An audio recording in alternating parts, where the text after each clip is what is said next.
Welcome to More Business, More Life podcast. I'm your host, Steve Napolitan. It's more business, more life without sacrifice.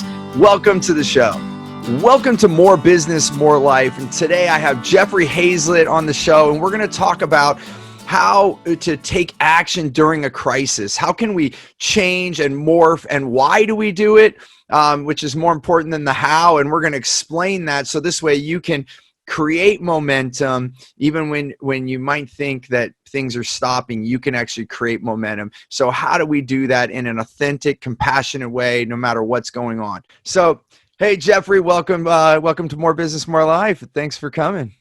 Thanks for having me. I appreciate it. Look, we all got mics. Who's got the bigger mic? That's all I want to know. It's like, yeah, right. It's it's not about the size, it's the quality, right? Exactly. Totally. In so many ways, that's so true. Yeah. Yeah. Right. So as you know, we've known each other for quite some time, and we often talk about how do we make business happen while managing our families and the life that we want, and that's what this show is all about. And and it's and especially while we're recording this, we're in different times. A lot of change is happening.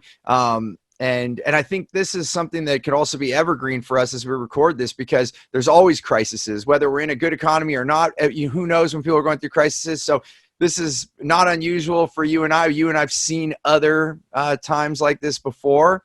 And so the biggest thing is working in that change. So I guess what I'm really curious about is, like, how are you being flexible right now in this time so that you can keep business moving?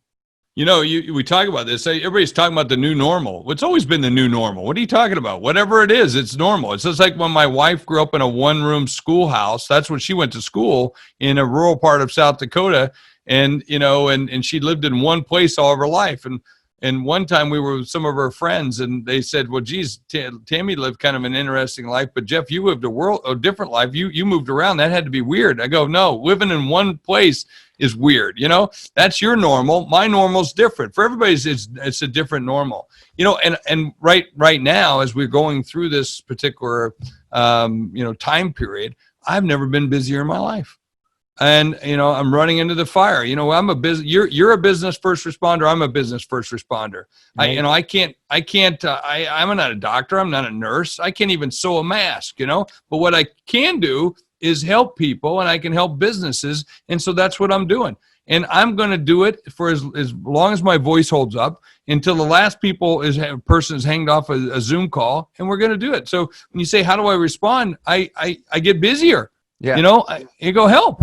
You activate. It's definitely my personality as well. My whole team, and I'm grateful to have a team, and I know you have a team too, and grateful to have that, because we've all activated. We've done more in the last 3 weeks probably than as far as change in the last 3 years. And I'm grateful for it. And I'm not trying to be uncompassionate to people that are dealing with things more severe. Neither one of us are, but it's going to be even more severe if we don't actually have some continuity in our life and be willing to make these things happen. Because if we just let our economics stop, well, all this is happening on top of it, it's just going to be even more painful. So I'm 100% with you. And it makes it, normal is exactly like you're saying. It's what we interpolate that to be, and we can all choose what we want. And so that is the choice. Like, no matter what in our life, we can't control other people. We can't control what's happening in the world, but what we can do is we can control our own thoughts and our own actions. And you're taking action, brother. So commend you on that. And by the way, you every time I see you, remind me about balance in life. Okay. You do. You're my anchor for that, because of who you are and the brand that you have with that. And right now, my life's out of control that way, right? So while I'm doing the business really good, I'm now doing a daily podcast, daily broadcast. I'm now live on LinkedIn and Facebook, and I got thousands and thousands of people watching there. And, I've got the CEO of SHRM, the Society of HR Professionals. I've got the head of the SBA coming on my show. I've got all that. But you know what I'm not doing, Steve? I'm not taking enough time to just calm down, relax, live in a moment or two, center myself. I'm not, even though during this time period, everybody's talking about how they're gaining weight.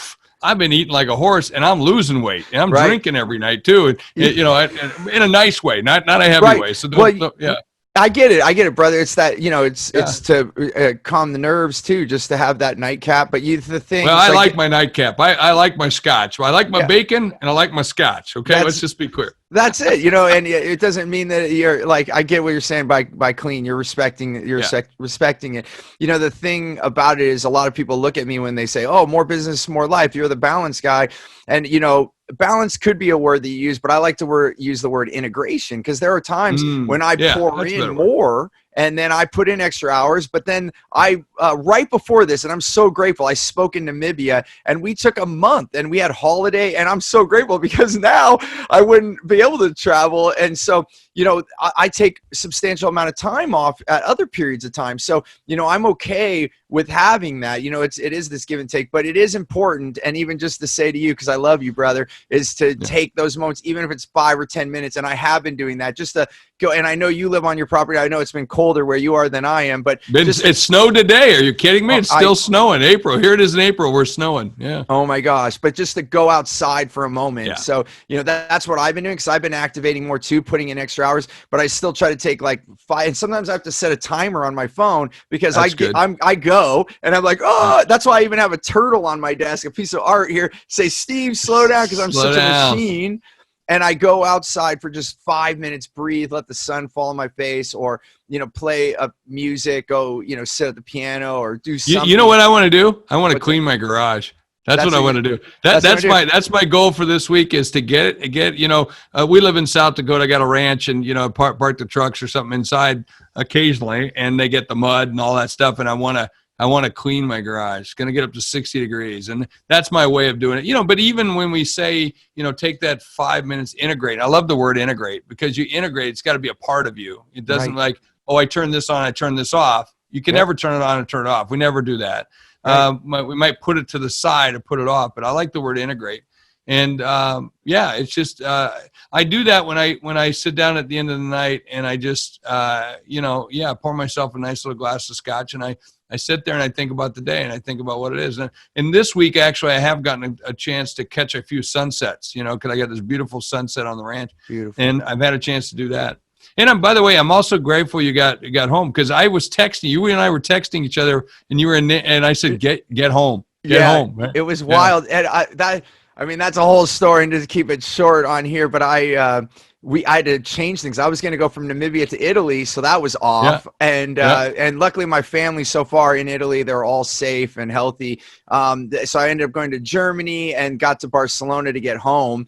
And just in time, like 4 days later, they were shutting everything down. So I got home, and my family were all healthy and safe back home. Yeah, and that's awesome. and then been pouring in. And like for me, some revelations have come too, though, because I did one of my live events, and I did it completely virtual, and I had people attend that have been to my events live, and they're like, oh my gosh, I would even say the virtual one was better. I just poured my love into it. We had multiple cameras. Amazing. I did like full on Zoom Yeah. breakout sessions. I had musical appearances. I did. And what I'm noticing, Jeff, is that people that put on events like you and I, they're like, because I even have one person I know that puts on an event that was going to be $100,000 this weekend. And I was talking to them, and they're like, oh, I'm just going to get on Zoom. And I was like, wait a minute, you have nobody helping you? Like, where's your staff? And like, you went from $100,000 to a couple $1,000. Like, you can save money right now. That's cool, because we all should be thinking about how we can save money, but don't go, because now you're going to prove to your audience that it's not the same, right? Because you didn't put in those extra But things. there's things you can do.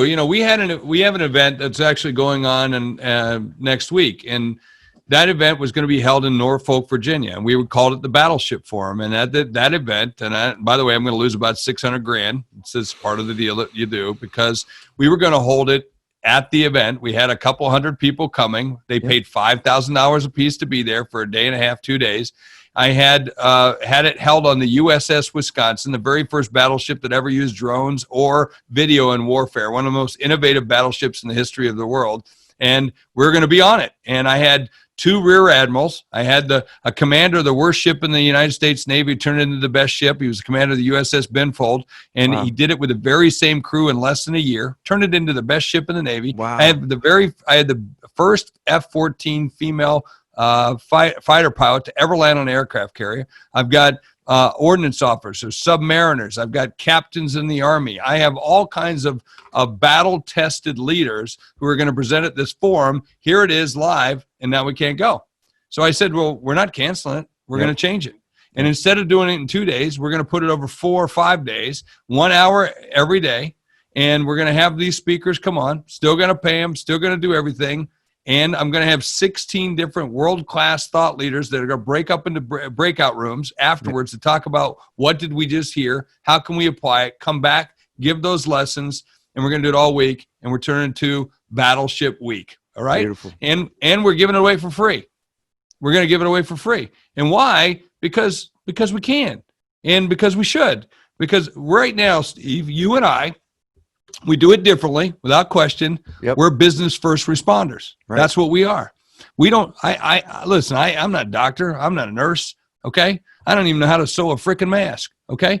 But what I can do is help businesses, and I can help people, and I can say, get off your butt right now. It's time to get America back to work. It's time to drive and thrive, whether in your personal life, your physical life, your spiritual life, or in your business life. Right. It's time to make this happen. Don't waste this crisis. Do not sit back and waste this crisis. This would be time. You can reflect, you can act, you can do all these different things. You should be thinking about, hey man, you better check yourself before you wreck yourself.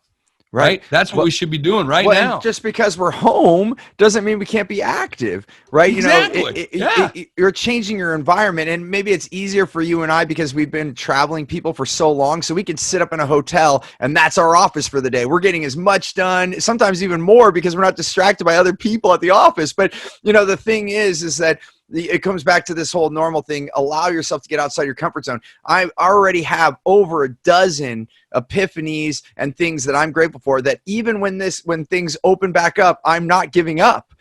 Things because of this with my team have forced us. So I love the pressure in that way. That's one thing there is silver lining in any of these things, right? And so you're taking that. So let's, for those that aren't seeing that right now, let's pick that apart, for just a second, just to think differently. It doesn't have, so we're taking business and we're doing it, but we're allowing it to be different. And so maybe what's the first suggestion? Someone's sitting there and they're like, oh, I can't do it the way I've done it. And they don't have the mindset that you and I've trained. Remember, we have to remind ourselves, Jeff, we weren't always this much of a machine, right? There was days where we're like, what am I going to do? And we had to get help, So what would be the first tip if someone's stuck right now and they're like, oh my gosh, I can't do business as usual?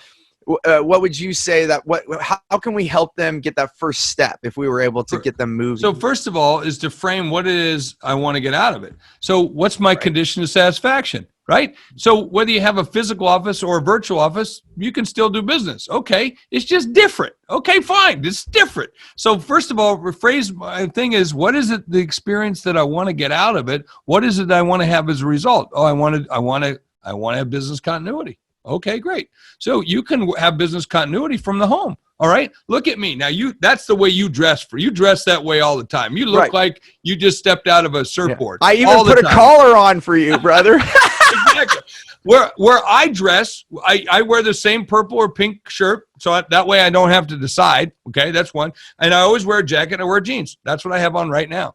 Yep. So just business continuity. I'm just doing it different. I'm doing it from the ranch. So I still want to look and play the part of business because I am business. All right. So just get your head set around what is it that I want to do? And then what are my conditions of satisfaction? Now apply that in a different realm. That's all. And if you do that, your mindset starts to shift that you can do that. So for instance, let me give you a great example.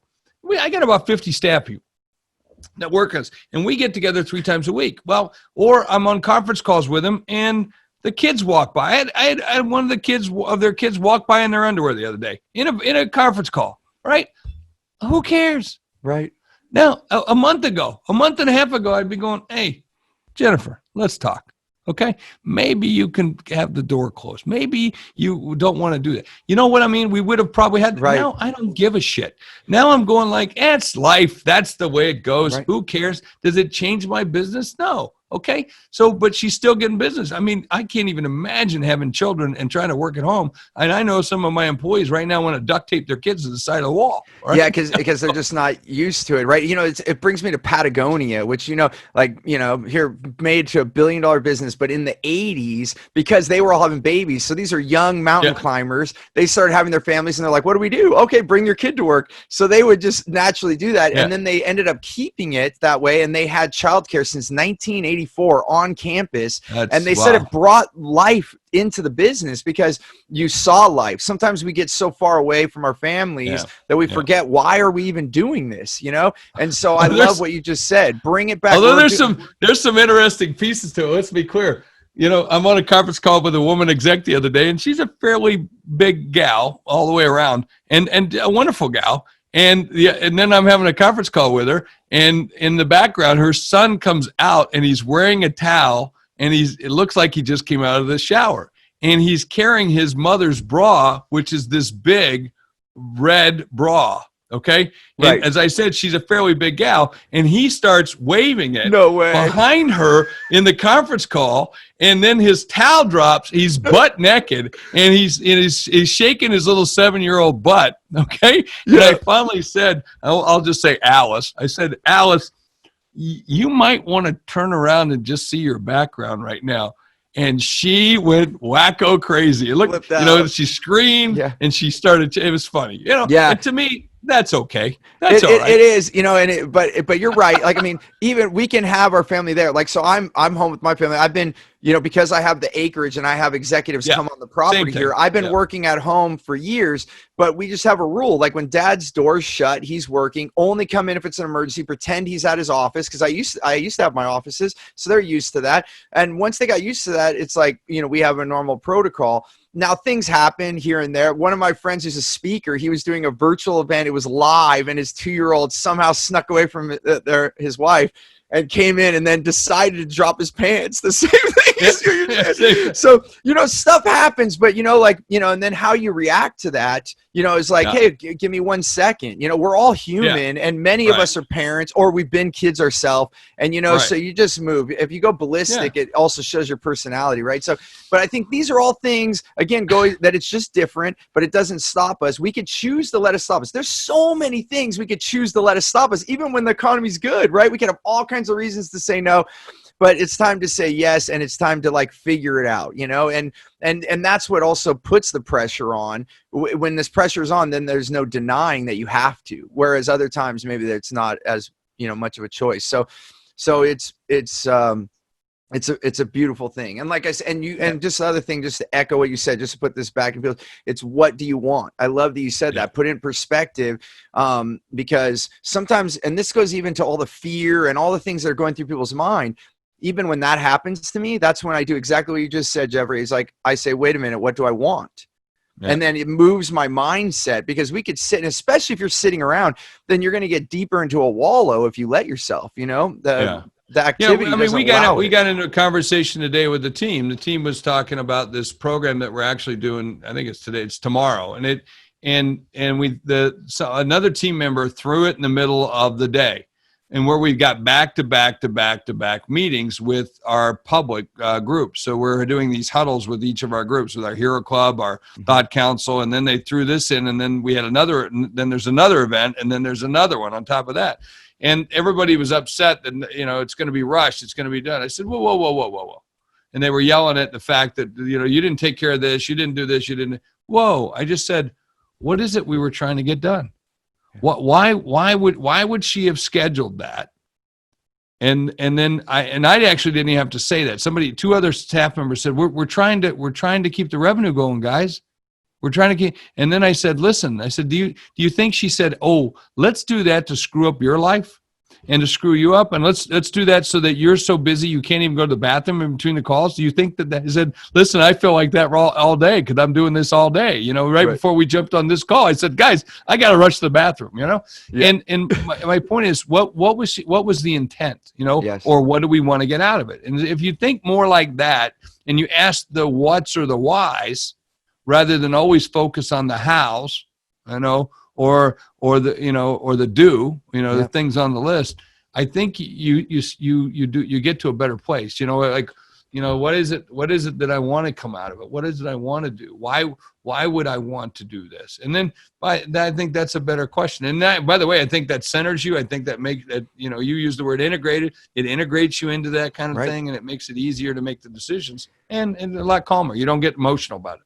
Absolutely. And I love what you're saying. This is one thing that I practice all the time, because in my early years as an entrepreneur, I would get caught up on the road, and I call it the road versus changing. So it's basically like moving to a different road to get to the same destination. So we have a goal of where we want to go. I would get fixated on the road that I planned to go on, even though the road would get all jacked up. Maybe there's potholes in it, and I'm like, my car's getting jammed up. I'm shaking all about. And finally there's a person there, and they're like, "What are you doing on this road? It's been closed for 20 years. And I'm like, "Oh, this road sucks." The way. They're like, "There's an interstate over there. It's like, just go over there. You'll be there." And I think we hey, go see Jimmy. Jimmy will drive you there. Yeah, that's even better. That's even even better, right? And so asking those questions you're talking about, Jeffrey, it makes us think, how else can we get there? And that's what we have to be asking ourselves, because right now everything we're talking about is different. And it doesn't mean to stop. This exactly goes back to the business continuity. What do we want for our business? Okay, now let's recalculate how to get there. Yeah. So I give you another great example. And this is going on right now. A couple of years ago, I actually was in a meeting with the $1 Million Speakers Group, and I was in this group with, and we were all talking about breakthroughs. I was talking about, my frustration. I said, I want to go do this thing, but I got to get the money for it, and I got to hire the people, then I got to teach them how to do it, then I got to go do this and do this. And Dan Burris, who's a futurist, said something that was just an epiphany, and he said, X is a service. And I said, what do you mean X is a service? What the hell are you talking about, X is a service? What the hell does that mean, Dan? That doesn't help me. That's a bunch of bullshit stuff. What the X is a service? What is that? And so he goes, Jeff, why do you have to do that? And I said, what do you mean? He goes, why do you have to do it? And I went, oh my gosh, why do I have to go do all that? Why don't I find somebody else that knows how to do this? You do this all the time, right? Steve. It's like, you do this all the time. You've been preaching this forever. And he goes, why don't you just have these other guys do it? And then you just call it yours, and then have them do it. And then you got all that, and you do what you do, and they do what they do, and you all both make money. Okay. I'm doing that all the time. Like last week, I set up, everybody's having a tough time getting money, right? Everybody's having a tough time, whether it's a PPP, the EDLs, or whatever, or just finding enough cash to be able to do the thing. So, I tell people there's lots of things you can go do. You can put forbearance programs in to stop things, or go tap cash places for your life insurance or whatever. There's lots of things you can go do. But what about just get a loan? So, well, Jeff, I can't get a hold of the bank. So I went, oh, okay.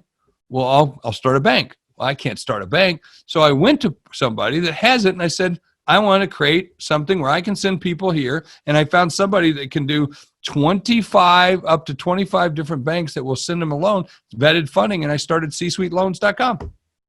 There you go. And that was on Friday. And here we are on Thursday. And we already have people who are getting funding through that program. And we're helping people. I mean, and you help a lot of people. Service. That's it. You're helping the bank itself, like you're getting them more business. It becomes a win-win-win, right? And now they're getting the funds. X is a service. That's it. Yeah. I don't have to do it. So I went and found a company called vettedfunding.com, and through a friend who just happened to bring it to me that day. I mean, talk about divine intervention. No, I got it. Totally agree. And somebody who I trust who just said, I've been thinking about this. It's amazing you called. Yes, I'm in. Let's do it. Get me a meeting. We got a meeting later that day. We went through the whole program. They showed it to me. I said, can you change the greens to grays, the this to this color, branding, and change that, put my logo here, put this description, and literally 3 days later, boom, we're running. Beautiful. Yeah. See, and this is it. I just making highlights of what you just said. This is where, when we think, and this goes to the whole theme of what this is becoming for this podcast today, is that, what you want, like what is the goal, and then allow for it to come in the way that it comes. Sometimes when we force things, that's why I always like Bruce Lee's saying, be water. Bruce Lee said, be water, and, about living on property, like up the hill from my house, I have big bay trees, and one of the winters, the bay tree, one bay tree fell and it knocked down two more. And then where I used to hike, I couldn't go through, and it was still raining. It was like wet season. And so the water diverted where it went around because this tree on the way, it was almost like a dam. And I saw, oh, there goes the water. It's still making it down the hill. And then I went around the tree. I still made it up the hill. And this is exactly what you're talking about in business right now. You're willing to flex and find the way, and it doesn't have to be us. Sometimes that's the other thing. We think, oh, I got to do this, I got to do that. No, you don't. There's people, we do what we do best and delegate the rest. That's one of the sayings I love so much. And that's what you did. You pulled together the team, and I think the thing is, this is all of service.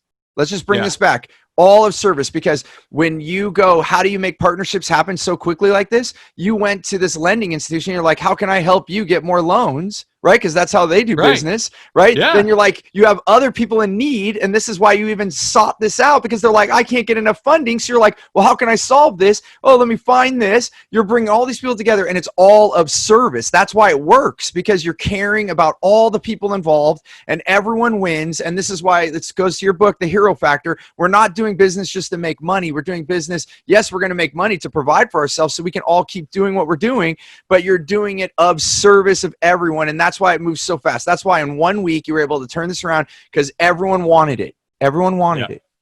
Yeah. And so it's be of service. If you can be of service, I mean, that's one of the keys for business is just be of service. How can you serve others? If you can serve others, right, you can make a lot of money. That's just it. My kids ask me, Dad, what, this is younger years now, but they're like, Dad, what's business?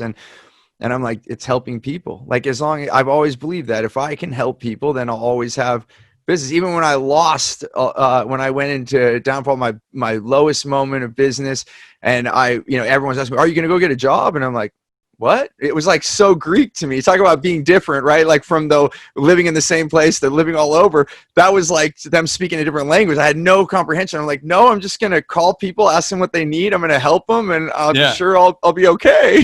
That's awesome. That's fabulous. Yeah. So, I really want to hit home on this is that, so we do know, okay, so let's just go back and make points here. Number one, why are we doing what we're doing? And we all should remind ourselves in business, why are we in business in the first place? And that's what I've been telling people. How could you stop your business? If you believe in your business and you're helping people and you have a responsibility to run that business, how could you stop? Right? Yeah, it's amazing. And then how could you just say, hey, we're not going to do business. It's over. I can't do this right now. I just can't even comprehend that somebody even think like that. And people are doing that. You can't. This is the time in which we got to get back to work and make it happen. It's absolute. It's absolute. So let's talk about sales, because people are going, and this bugs me. People are like, we can't sell right now. We just got to give hugs. And I'm like, wait a minute. So that makes me feel like it's an icky salesperson. See, I haven't been doing that for years. I already changed the way who does that? Sell. Sales is not that. That's not sales. That's just being obnoxious. That's just shouting. That's screaming. That was over a long time ago. I know. Sales, let me give you the definition of sales, is helping. Sales is helping. I'm here to help you solve a problem. I'm helping you get whatever you need done in the way that you need to get done. What is it you need to get done? Sales is listening. Sales is helping. That's what sales is. And so to sit there, I can understand some people think it's something else. I don't look at it that way. And many other people who are really good at it don't look at it that way. No. And that's what you want to be able to do. Sales is someone's got a need over here. Someone's got something over there that will do it, and I will put it together and make it work for you. That's an awesome deal. Yeah. Right. And to even be clear, to have financial reward from that. I tell people all the time, the worst thing in the world that I see is someone not doing what they love. Like, they go and they feel like they have to make money, and then the thing that they're a genius at, they do on the weekends, and then as you get older, you get tired, and then you don't even do it on the weekends anymore, and then it's gone. You and I are good at what we do. We put people together, we put businesses together, and we help people have abundance in their life. And if you weren't rewarded, you wouldn't be able to do what you're doing right now. You wouldn't be able to put on a free event next week if you didn't put on all of what you've done. So I just want everyone to think this, like, people go, they're so far from being like, they want to be selfless. And that actually has a detriment to all of society, because I believe you have to take care of you first. If I need help, then you're going to have to help me, and I can't help anyone, but you've provided for yourself by doing what you've done, and now you can help others, right? So I think it's a responsibility. I want to go that far. So people are so far, they're like, we can't do any sales right now. And I'm like, it's your responsibility to do sales. Unless you were hurting people, then you should have stopped years ago. Yeah. Well, even if listen, folks, even if we get this down to the basics, even if I'm serving soup to the poor, okay, the person serving the soup needs to have some soup. Okay. Yeah. Yes. Yeah. I mean, otherwise there's no more soup.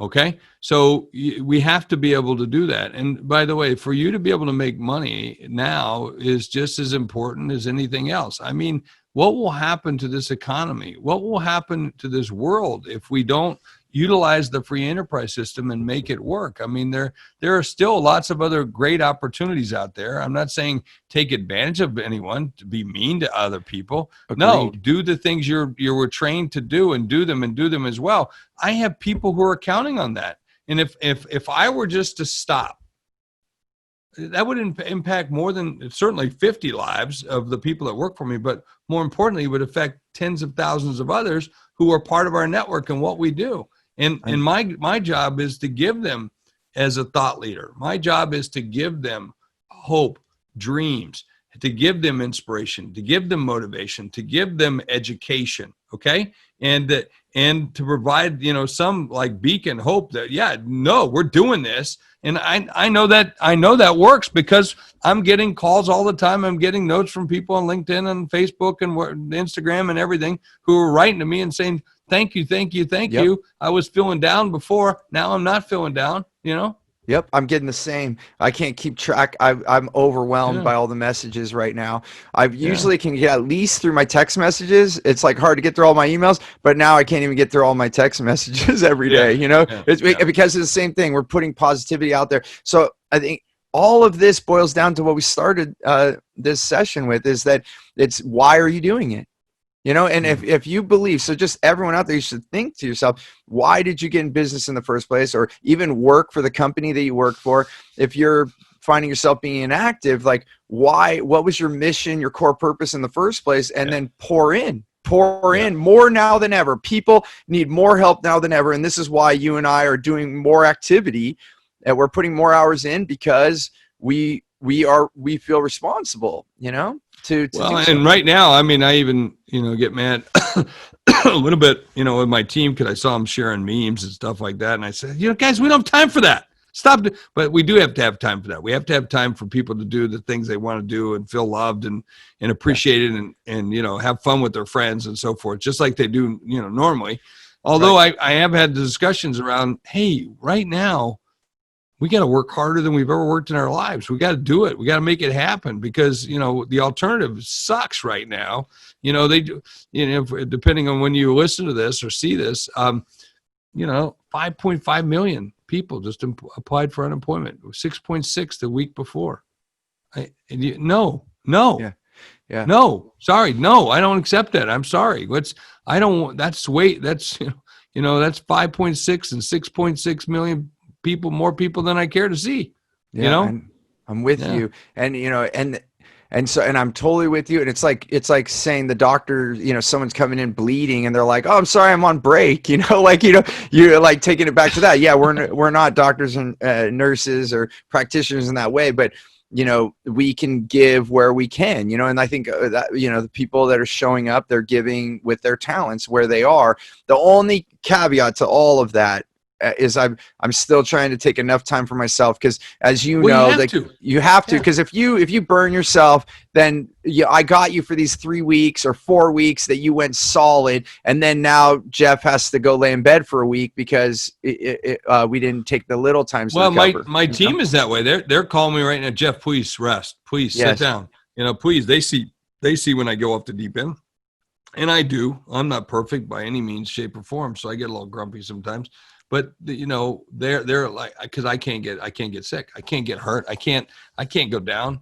I can't, I got to deliver. I've got to deliver. And so I'm working real hard to make that happen. But yeah, you have to take the time. You have to. Yeah. Like even just little bits, like, so just little things. And even to give to you, Max, I care about you as well, is to take little fractions of time. We sometimes feel like, oh, I don't have time to take like a 90-minute lunch today. Okay, fine. You can truncate some of that stuff, but try to find that 5 or 10 minutes and then functional. Because even I did it. Even in the last 3 weeks, I've done it too. I'm like, okay, I'm going to take a break. And then I'm in front of my computer and then I start answering a message, or I took my phone with me so that I'm on text, and it really wasn't a 5-minute break. And I only gave myself 5 minutes. So I have to leave the phone and literally just go outside. And even if I just stare at the sun for 5 minutes, and then in those moments, it's kind of like how you and I were talking about having those epiphanies, or like, what are we going to do different? Like sometimes I'll answer. So it's just like going around. I always use the construction analogy. Like if you're on a construction site and you have a battery powered drill and you're like going, and then you're just like, I just have 10 more holes, but the battery's like,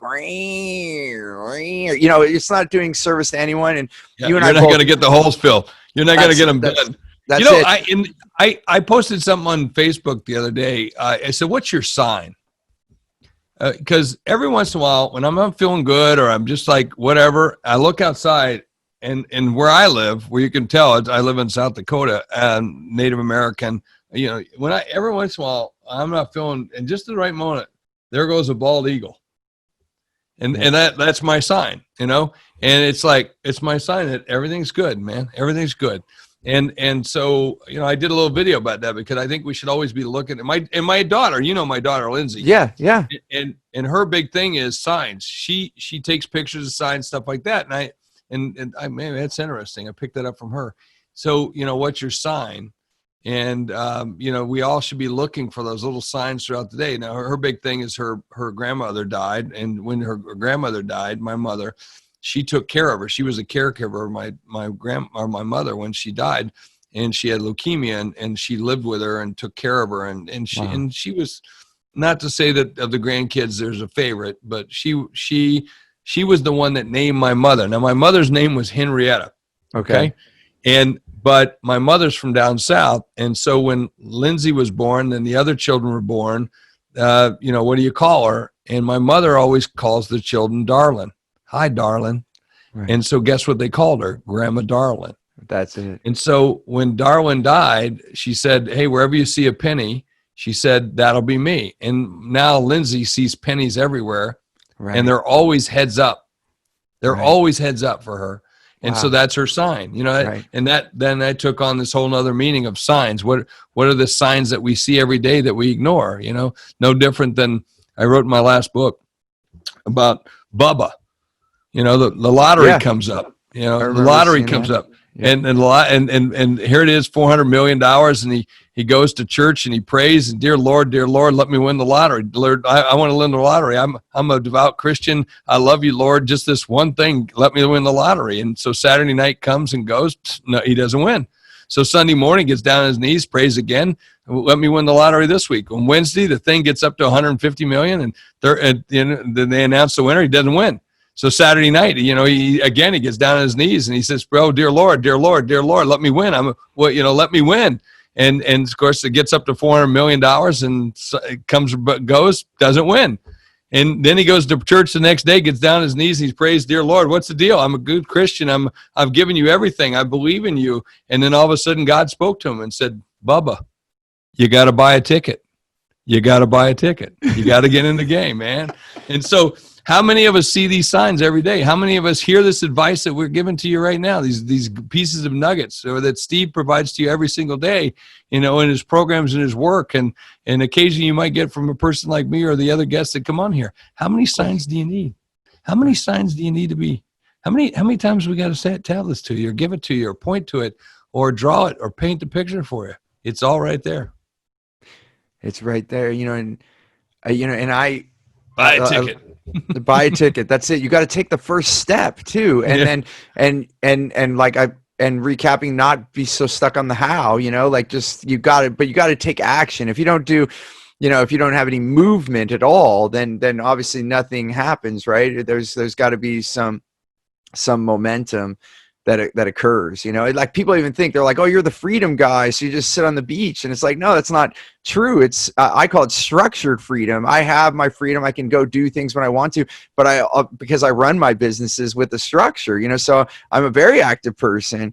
In fact, I'm much like you. My team has to tell me to stop, because I can't. That's why I have a turtle on my desk. It's just like, this is like my sign is like slow down because I have to work at that, because I can be the rabbit and keep going, the buffalo. White buffalo. White buffalo. So can I White tell everyone buffalo. how I texted you about the buffalo?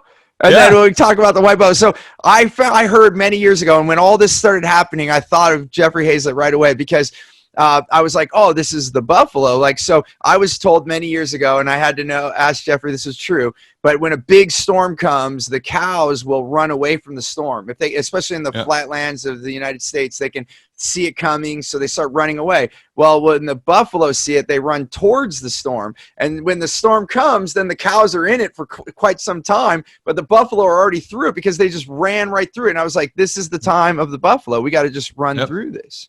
And they face it. They always face it. They face the storm. They put their big heads in front of it. They face the storm and say, "Come and bring it, brother." That's what they do, and they use that. And so, it's the very end. And that my white buffalo it was carved for me by a good friend of mine, and I have that as a reminder that that's a very sacred thing. So we got to find our white buffaloes, those special things. Yeah, that's it. And this is the movement to take, because then if you take action, so everything we're saying, if you take action, if you embrace the change, like, things are different, period. Like, there's nothing you can do about that. So you can either make changes in yourself and move forward like the buffalo, or you can keep doing what you're doing. You're going to be in the storm, and you'll be lucky if you get out the storm, because what's going to happen if you don't do something? So those of us that are taking action, and let's face it, I'm old enough now too that have gone through multiple economic downturns and other crises, and I've noticed the people in business that are the most flexible, the most creative, the most willing to change, not only do they come out okay, a lot of times they come out in even a greater time. Like, they not only survive, they thrive through it. And that's it, so I think it's also really important for us to start designing. So just one note for me, in the last 4 weeks, I definitely have poured in more time, and I always say design our life and then build the business around that. So right after today, I have one other meeting after this. I'm staring at my calendar, and look at how this, I'm going to press upon this to you, and then we'll see where the talking about this comes from. But when we put pressure on ourselves, like you just created C-suite lending, right? Is that what you call it? C-suite loans. C-suite loan. Thank you. C-suite loans. So you have this, and you did that by being creative. So think about this also with our calendar.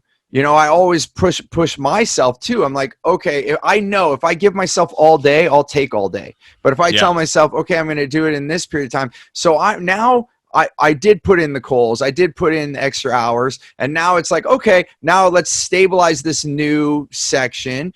And maybe I'll still put in more hours for the next given month or whatever, because I'm like you, I want to respond, but I'm also going to start to redesign things, because now it's been long enough. We've been in this about 3-4 weeks. It's time to redesign it. So I guess I'm just curious for yourself, and you were bringing it up, like you're trying to figure this out.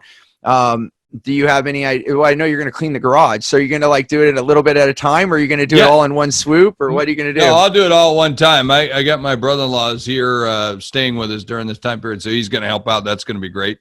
Perfect. And you just gotta block that stuff out. You got to say, this is important enough for me to make it happen. I haven't done that for the first 3 weeks of the crisis. I've just been working, and I said, no, this weekend I'm going to take some time.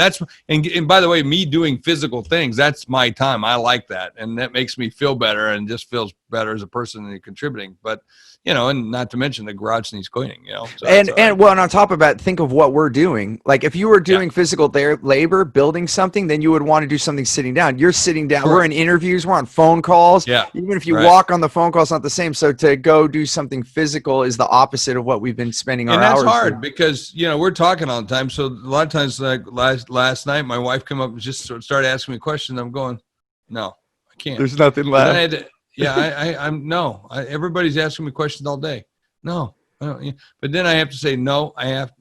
You didn't ask me any questions, right? So I need to put my head on and say no. She's different. She can ask questions. You know? Yeah, it's important. One time you brought a memory up. I heard a speaker speak just like you and I, and one time he brought his daughter to the speaking engagement, and she hadn't seen him speak in quite some time. And he was putting on the best performance ever, even gave it his all because his daughter was there, even more than normal, but he was giving it all. And then when they were in the car leaving, she said, "Hey, Dad, I loved it. Thanks for bringing me.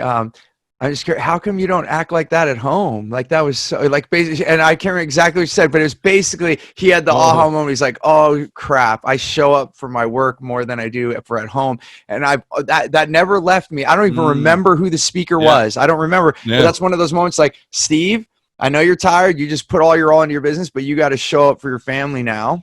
And and it's not easy. We also have to recover. So sometimes I have to say, Dad's done. He's going to bed early. I'll come kiss and hug you more in the morning, and you just gotta take care of ourselves. So, we're running to the end of the time here, and I think we got some amazing nuggets out here and some thoughts for change. I'm curious if we didn't talk to anyone after this moment, what would be like the biggest piece of advice right now? And especially since we talked about change, and maybe you already said it, so maybe just reiterate the main point. But if you could give me one thing, what would it be, brother? Listen, right now, in most things in life, whether it's during this very challenging time, it's about if you wait, you will seal your fate. If you pause, you're going to lose. This is not the time to do that. This is the time to run head fast, get moving, change. This is, if you can't see the signs as we talked about right now, that this is now a new world, a new way of doing things, then you're not looking in the right mirror to find the people that need to give you the answers, because the answers are the people that are looking in the mirror at you right now. It's you, and you've got to make that decision. You got to get going. So that's what I would do. You got all the signs in front of you, just recognize them. And then the next thing, as we said earlier, buy a ticket, get in the game, buy a ticket, be the Buffalo, buy a ticket, be the Buffalo, face it. And you, speaking of indigenous people there in closing too, like the ones I've been with, one of the things I learned from the Shipibo people in South America, they said, you can't live until you die. And what they mean by that, once they started teaching them, because I'm like, what do you mean? They said, until you face your fears, you can't actually live. And that's kind of what the Buffalo just faces the storm. They know they're going to be in the storm more if they don't face it. And that's what all we're talking about. Just face it and take action, and you'll actually love yourself more, and you're going to have more of the life you want. So, and you might make a mistake or two. Who cares? No one's going to die. No. It isn't about failing fast. It's about winning fast. I don't want you. You're going to fail. Let's be clear. Everybody that's watching and listening right now, you are going to fail. I fail. Everybody says, Jeff, what's your biggest failure? I said, I don't know. I haven't done it yet. Meaning, I got a bigger one coming. Right? And that's why. One of my teachers, Carl Buchheit, I know we got to go, but he exchanged the word failure to feedback. And really, that's all it is, right? All it is feedback. And some feedback is louder and it hurts more, then we never forget the feedback. Yeah, and costs more. Sometimes it costs more, but that's okay. It's really truly about right now, and everybody's, I know, proud about failures. Okay, failure sucks. Let me be clear. I don't like failing. I learned from it, all those things, and it really doesn't define me, so I don't give a shit. But winning, I love winning. I love winning. I love winning all the time. So, that's the game. So go get in that. Thank you, Steve. Do it, brother. Thanks for being on the show, Jeff. We'll see you next time. Thank you.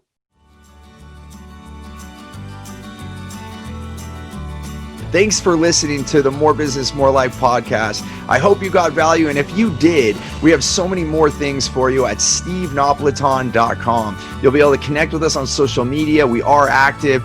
You can ask us questions. And then on top of that, I want to give you a really big gift. And it truly is. We want to give so much value. We have an offering. It's a program called Clear Path to Customers. It's the same way that we attract wow clients and only working with the right people, the people we want to. And it's transformed my business into millions more in revenue with the right people and my clients. And we're doing it absolutely free. So you can go to stevenapolitan.com and grab that. You just got to put put in your information. We'll send it to you promptly. And that again is on stevenapolitan.com. I look forward to having you on the next show. Until then, remember, choose gratitude and create freedom.